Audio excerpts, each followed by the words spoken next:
böyle kendiliğinden boşalıyor.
Güzel bir de.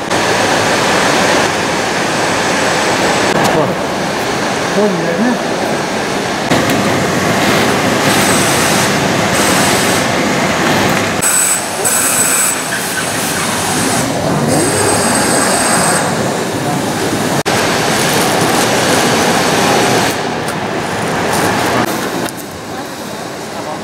Sen bunları geçelim. Kaynağı al oradan.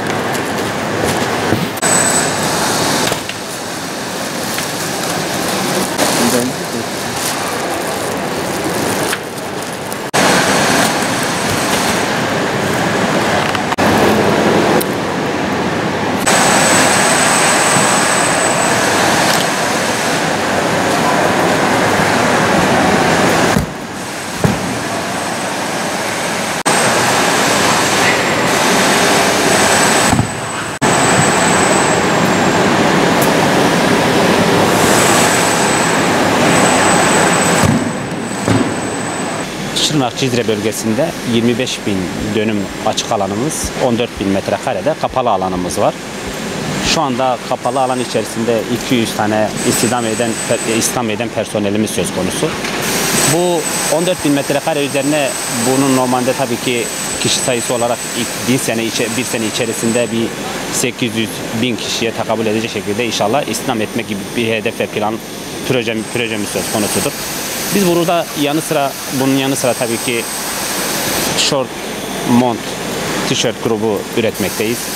Kendimiz her şeyi kendi bünyemizde kesiminden, ütüsünden kolilemesine, sevkiyatına varana kadar 25 yabancı ülkeye burada ihracat etmekteyiz. 25 ülkeye ihracat etmekteyiz. Yani burada kendi insanımıza, kendi milletimize, kendi bölgemize, yani aslında bugüne kadar olması gereken bir istihdam durumu söz konusu. Burada insanlar en azından kendi evlerinde, kendi yerlerinde, kendi memleketlerinde sağa sola ailelerinden, annelerinden, babalarından kopmadan İzmir'e, Antalya'ya, öbür tarafa, İstanbul'a, şuraya buraya gitmeden burada en azından kendi memleketlerinde evlerinden sabah evlerinden çıkıp akşam evlerine gidecek şekilde burası bir istihdam kapısı olmuş oldu en azından burası onlara. Yani bu bölge buna müsait bir bölgedir. Gerçekten bugüne kadar olması gereken bir şeymiş yani. Bugüne kadar olmuş olsaydı burası ve bu bölge için çok da güzel şeyler olurdu şu ana kadar. Ki dilerim inşallah biz şimdi bunun başlangıcını yaptık.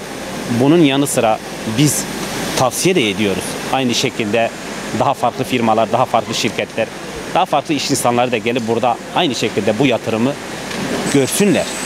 Gerçekten bölgeyi tanısınlar. Ve onlar da eğer gerçekten yapmak istiyorsalar böyle şeyler burası için, bu bölge için, onlar için de faydalı olabilecek olan bir yer, bunu değerlendirsinler istiyoruz. Bunu değerlendirsinler. 25 ülkeye ihracat ediyoruz. Yani 25 yabancı ülkeye ihracat ediyoruz. Bizimki tamamıyla yurt dışı ihracattır. Yani iç piyasa zaten çalışmıyoruz. Avrupa ülkelerine ihracat ediyoruz. Yani günlük kapasitemiz bant oluşuyor. İnsanımıza, halkımıza, buradaki kardeşlerimize faydalı bir durum. Yani en azından burada bir sağa sola, batıya, İstanbul'a, öbür tarafa, diğer tarafa, yani göçe değil, çalışmak için ailelerinden ayrılma değil.